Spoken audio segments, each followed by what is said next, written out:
Hello guys! So, welcome again to my YouTube channel. So yun guys, bago natin simulan yung tutorial, make sure nakasubscribe ka, click the notification bell para updated sa mga tutorial natin guys. Sabi guys, magandang umaga, magandang tanghali, madahapon, madagabi, kung anong oras mo ito napapanood itong video to.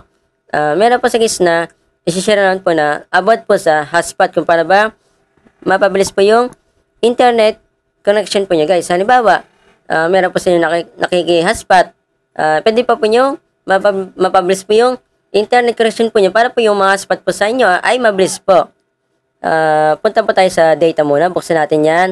Depende po sa inyo guys kung ano po yung gamit po nyo. Kung naka TM kayo, Globe, Cherry Mobile na SIM, Smart, Tointex, Sun, or dito.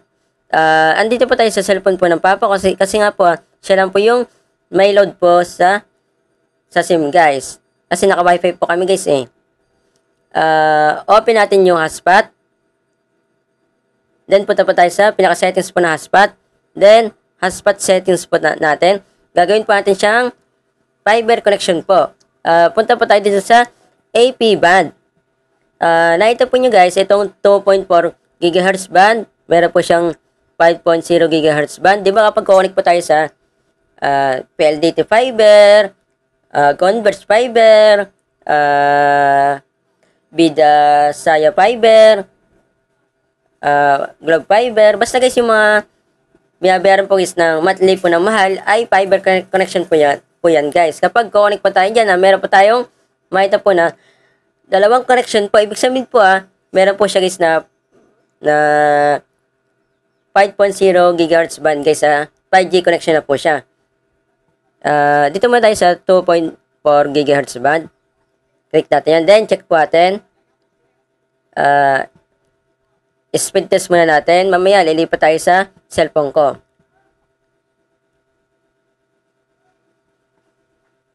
Doon tayo guys na mag-speed test po sa 2.4 GHz. Nakita po nyo ay napakabilis po niya. Pinapita ko lang po sa guys na yung connection ko po sa pinaka main. Kung ano po yung connection po niya. Wait lang po natin siya. I-confirm po natin guys kung meron pang pinagbago nakita po nyo, dito po tayo sa Mbps upload po magbabase po. Nakita po nyo, meron po siyang 21.3.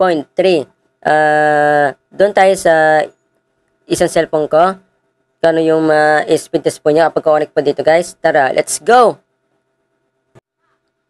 Okay, dito na po tayo sa cellphone ko. Connect tayo sa hotspot ng papa ko sa cellphone niya. Yan, connected na po tayo. Speed test natin. Yan. Speed test natin guys.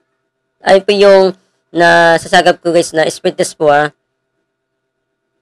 mabilis na din po yan guys kahit papaano po. I-confirm po natin guys kung ano po yung na speed test po niya sa 2.4 GHz po Yung sa pinaka main po na speed test po natin ay 21.3 yung Mbps upload po niya. Dito lang po guys nasagap niya naman po na speed test po ay 9.98 guys. Then try naman po natin guys sa fiber connection po yung 5.0 GHz guys. Pero 5G na din po yung guys pause ko muna itong video ito. Tara, let's go. Punta na po tayo dito sa sa hotspot kasi andito na po tayo sa cellphone ng papa ko. Hotspot settings.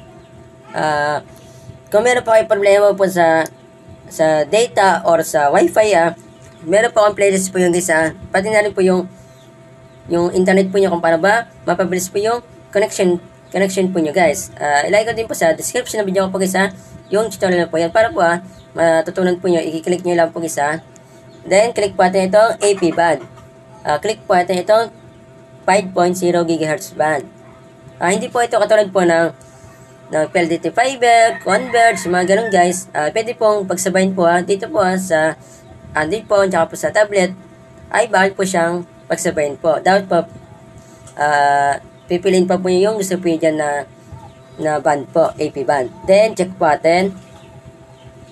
Check natin kung naka-AP band na po siya na 5.0 GHz. Ayun na pala guys, okay na po. Alisin natin. 21 po yung na Mbps po na upload po yung na speed test po niya. Test again natin. Nakita po nyo 21.3 po yung na speed test po sa 2.4 GHz band.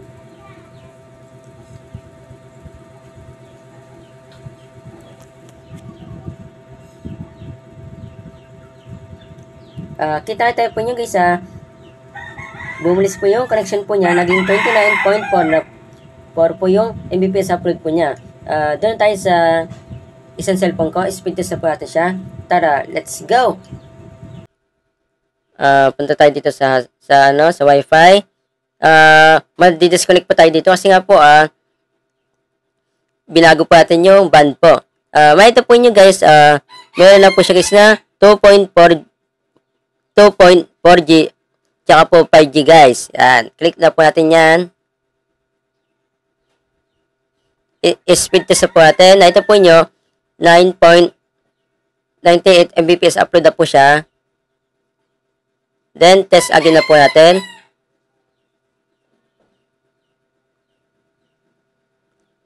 Hintayin po natin. Nasa 9.98 lang po yung na speed test po niya.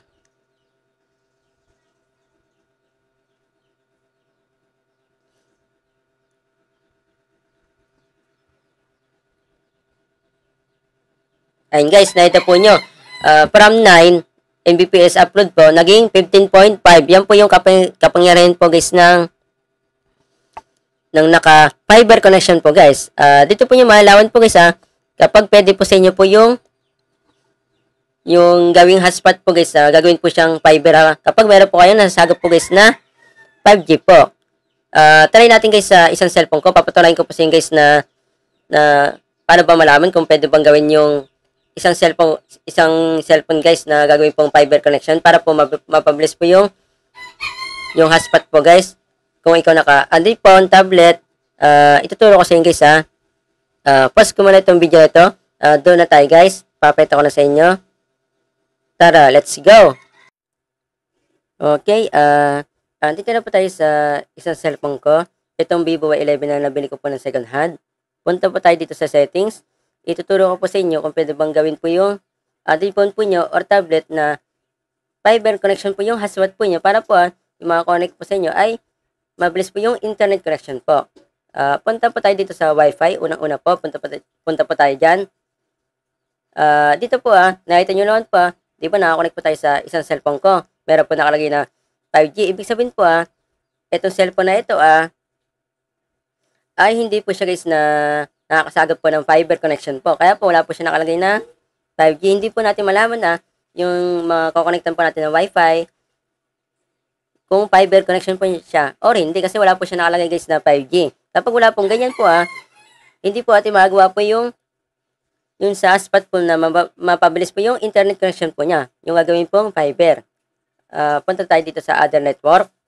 Patunayan ko lang po sa inyo guys na wala po siyang AP band. Yan, katulad po nitong hotspot configuration. Click po natin yan. Wala po.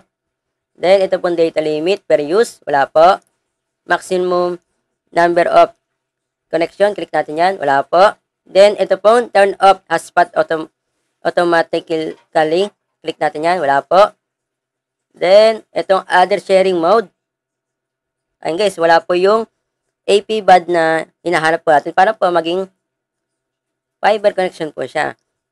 Yun po yung patunay guys na hindi po halos lahat ng Android phone tsaka po ng tablet ay meron po siyang fiber connection po sa hotspot po. Piling Android phone naman po at tsaka po tablet po. Yun lang guys yung share ko po sa inyo Paka-share po ito mismo video sa mga kakala nyo guys na mahilig po na magpa-hotspot po or mahilig po na makikonnect po sa hotspot po sa Android phone, tablet para po aware po sila guys na pwede pa po publish po yung internet connection po nila sa hotspot po nila.